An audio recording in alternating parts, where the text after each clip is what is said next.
नमस्कार। दीपायन न्यूज़ के दीपायन हेल्थ में आपका बहुत बहुत स्वागत है। मैं भानु प्रकाश।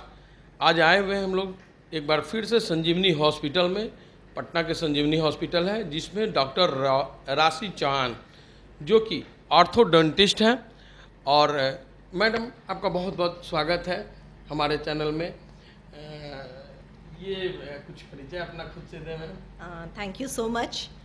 मैं डॉक्टर राशि चौहान। मैं यहाँ संजीवनी हॉस्पिटल में ऑर्थोडोंटिस्ट हूँ, ब्रेसेस स्पेशलिस्ट। कुछ अपने बारे में बताने से पहले मैं सभी दर्शकों को आने वाले दिवाली और छठ की शुभकामनाएं देना चाहती हूँ। मुझे लगता है कि 2-3 साल बाद हम इतने अच्छे से दिवाली और छठ मनाएंगे। ये सबके लिए बहुत अच्छा है क्योंकि कोरोना काल में सबने कुछ ना कुछ अपनों को खोया है। तो मैं आशा ये करती हूँ कि ये दिवाली और छठ और आने वाला जो भी दिवाली और छठ हो सबके लिए अच्छा हो, सब खुश रहे और बस अच्छी से ज़िंदगी कटे।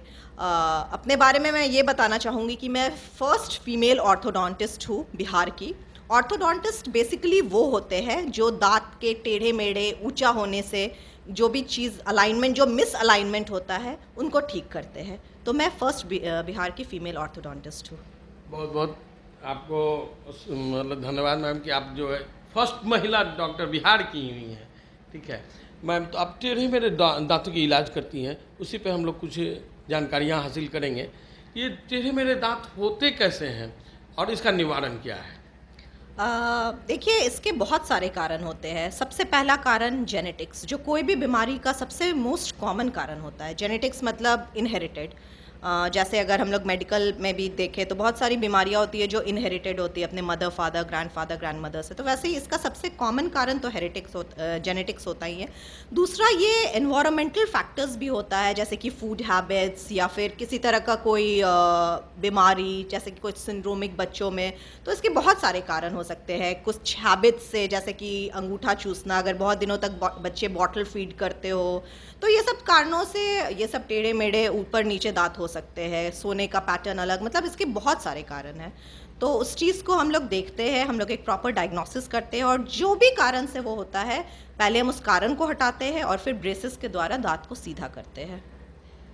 तो मैम ने बताया कि जेनेटिक भी हो सकता है और भी बहुत से कारण हैं जिसके कारण ये बीमारियां होती है, जिसको ब्रेसेस के द्वारा ये ठीक करती हैं। मैम, अब एक नया ट्रीटमेंट आया है, बिना क्लिप का भी जो दांत टेढ़े मेढ़े ठीक किया जाता है। ये कैसे कैसे संभव? बिल्कुल, बिल्कुल सही बोला आपने। हमारे पास अभी ये ट्रीटमेंट है जिसमें बिना ब्रेसेस, बिना पिन का, बिना किसी मॉड्यूल, बिना किसी दिखने में, स्पेशली हमारे पास फीमेल पेशेंट्स आती थी, यंग फीमेल पेशेंट्स जिनको मॉडलिंग करना है या कोई सोशली एक्टिव पेशेंट्स है जो ब्रेसेस बोलती थी कि मुझे अच्छा नहीं लगता, मैं अपना दांत ठीक तो कराना चाहती हूँ लेकिन क्योंकि वो दिखता है और वो थोड़ा लंबा ट्रीटमेंट चलता है, जैसे ये 1 से 1.5 साल का ट्रीटमेंट चलता है, तो बेसिकली ये मुझे अच्छा नहीं लगता है, मुझे लोग देखेंगे तो क्या बोलेंगे, लेकिन वो ट्रीटमेंट कराना चाहती हूँ। तो उनके लिए मैं ये बता दूँ कि अब बिना पिन, बिना तार के हमारे पास ट्रीटमेंट है जिसको हम लोग इनविजिलाइन बोलते हैं। बेसिकली वो बिल्कुल इनविजिबल ही होता है। एक ट्रांसपेरेंट शीट होता है जो पहनना होता है। हम लोग पहले उसको स्कैन करते हैं दांतों को और डिपेंडिंग अपॉन द ट्रीटमेंट कैसा अलाइनर देना है, कितने दिनों तक अलाइनर देना है, वो पहनते हैं और वो बिल्कुल, ट्रस्ट मी, वो बिल्कुल इनविजिबल होता है। उसमें कोई पिन नहीं रहता है, कोई तार नहीं रहता है, कोई दर्द भी बहुत कम होता है, कोई चुभन नहीं होता है क्योंकि उसमें कोई शार्प एजेस नहीं होता है। तो वो हर तरीक़ा से ठीक है। और स्पेशली जो एस्थेटिकली बहुत कॉन्शियस है, जिनको बहुत अपने लुक्स को लेकर के है कि नहीं मुझे दिखना नहीं चाहिए, जो हम लोग एक पुराना सीरियल देखते थे जस्सी जैसी कोई नहीं, उसमें भी वो ब्रेसेस लगाती थी और वो बहुत ही अगली लगती थी और उसके बाद उसका फिर रिफाइनमेंट हुआ था और वो एक बहुत सुंदर लड़की हो गई थी। तो बेसिकली हुई तो लेकिन ब्रेसेस लगा के। तो अब हमारे पास ऐसा ट्रीटमेंट आ गया है कि ब्रेसेस भी नहीं लगाइए और आपका दांत भी ठीक हो जाए। तो उनके लिए ये बहुत अच्छी बात है कि वो इन्विजिलाइनर्स करा सकती है। थोड़ा एक्सपेंसिव होता है लेकिन ये है कि लुक्स के आगे लोग खर्च करते हैं। तो देखा मैम ने बताया कि इंडिविजुअल है, अब ट्रीटमेंट की इलाज बिना ब्रेसेस के ही ठीक हो जा सकती है। और मैम ये बताइए कि ये जो ट्रीटमेंट है, एक आपने बताया कि 1-1.5 साल लगेगा, ठीक है, तो इसका कुछ कॉस्ट भी क्या पड़ता है?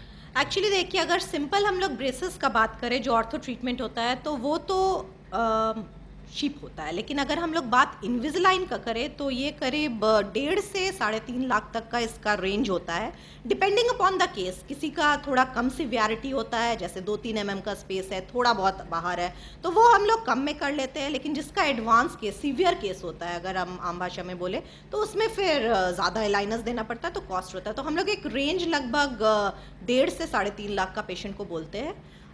इसके बीच में पेशेंट का इलाज हो जाता है। तो देखा कि 1.5 से मतलब 3 लाख तक के बीच में ये ट्रीटमेंट हो सकता है और इंडिविजुअल है। इसमें किसी तरह का कोई परेशानी नहीं है, देखने में कुछ ख़राब नहीं लगता है और इलाज भी हो जाता है टेढ़े मेढ़े दांतों का। इसके लिए कुछ परहेज भी करना पड़ता है खान-पान में? देखिए, अगर मैं नॉर्मल ब्रेसेस का बात करूँ तो उसमें हम लोग खान-पान में परहेज बिल्कुल करते हैं। ये एक और फ़ायदा है जो इन्विजिलाइन में मैं मिस कर गई थी। जब हम लोग पिन लगाते हैं, ब्रेसेस लगाते हैं, तो हम लोग हार्ड चीज़ मना करते हैं, स्टिकी चीज़ मना करते हैं, कोई भी ऐसा चीज़ मना करते हैं जिससे कि वो ब्रेसेस जो हमने फिक्स्ड किया है वो निकल जाए। और ये जो इन्विजिलाइन है, इसका एक जो सबसे बड़ा एडवांटेज है कि ये रिमूवेबल है। तो हम लोग क्या बोलते हैं कि पेशेंट जब भी हैवी मील कर रहा है उसको निकाल ले, तो ऑब्वियसली वो निकाल के कुछ भी खा सकता है। कुछ भी मतलब चिकन खा सकता है, कोई भी हार्ड चीज़ खा सकता है, स्टिकी चीज़ खा सकता है, जो कि ब्रेसेस में पॉसिबल नहीं है। जितने दिन ब्रेसेस पेशेंट के मुंह में लगता है, हम उनको हार्ड चीज़ खाने मना करते हैं। तो इन्विजिलाइन का एक और फ़ायदा होता है कि आप कुछ भी खा सकते हैं, कोई परहेज नहीं है आपको।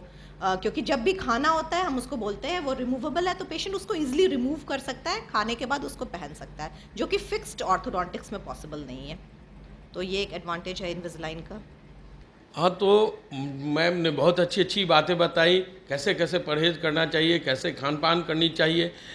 तो मैम ये हमारे जो दर्शक देख रहे हैं, उनको कुछ अलग से कुछ सुझाव देना चाह रहे हैं? सुझाव मैं ये देना चाहती हूँ कि अगर आपके बच्चों को या आपको या आपके माँ-बाप को ऐसी कोई प्रॉब्लम हो तो ज़रूर ऑर्थोडोंटिस्ट से मिलें और उनकी सलाह लें। ऐसा नहीं सोचे कि मेरा बच्चा 12 साल का हो जाएगा तब दाँत ऊपर जो है वो ठीक होगा। एक बार हमारी सलाह लें, जो हम बोले वो माने, और एक बार 6 ईयर्स 7 ईयर्स के बाद डेंटिस्ट के पास ज़रूर विज़िट करें, ताकि वो आपको बता सके कि कुछ प्रॉब्लम है कि नहीं, और उसके अकॉर्डिंगली वो ट्रीटमेंट कर सके।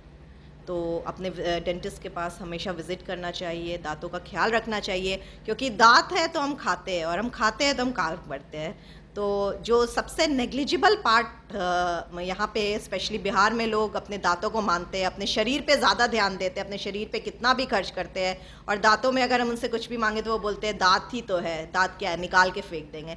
लेकिन ट्रस्ट मी, अगर दाँत नहीं है तो आप प्रॉपर्ली खा नहीं सकते। और टूथ पेन, बोला जाता है कि लेबर पेन के बाद सबसे ज़्यादा टूथ पेन होता है, और टूथ पेन एक ऐसा पेन होता है जिसमें कोई दवाई काम नहीं करती है, बस टेम्प्रेरी इलाज होता है। तो उसका ट्रीटमेंट ज़रूर होना चाहिए।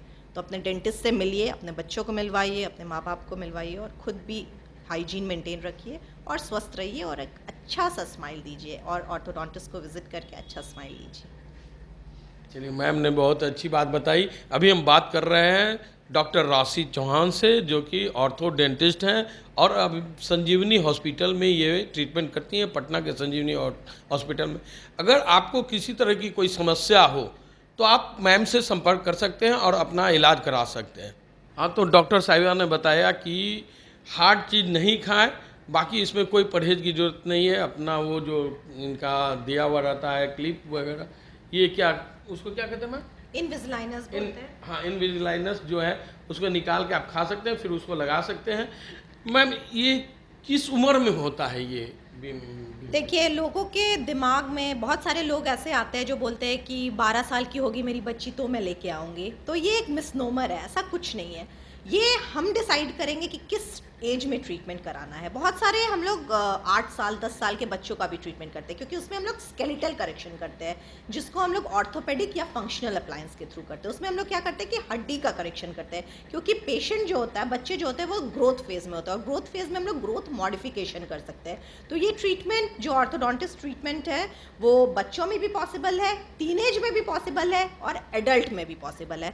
मतलब ये दिमाग में नहीं रहना चाहिए कि मेरा ग्रोथ खत्म हो गया, हम 30 साल के हो गए तो मेरा ट्रीटमेंट नहीं हो सकता। आज के युग में हम 50 इयर्स 55 60 इयर्स तक लोगों का ट्रीटमेंट करते हैं। कुछ चीज़ है जो हम ध्यान देते हैं, जैसे स्पोर्ट्स कम देना, हड्डी का सपोर्ट, क्योंकि उनमें ये रहता है, तो वो हमारा ये होता है। बाकी पेशेंट की तरफ से हमें बस ये चाहिए कि वो अपना हाइजीन मेंटेन रखे, हम जो बोले वो माने। बाकी ये हर एज में पॉसिबल है।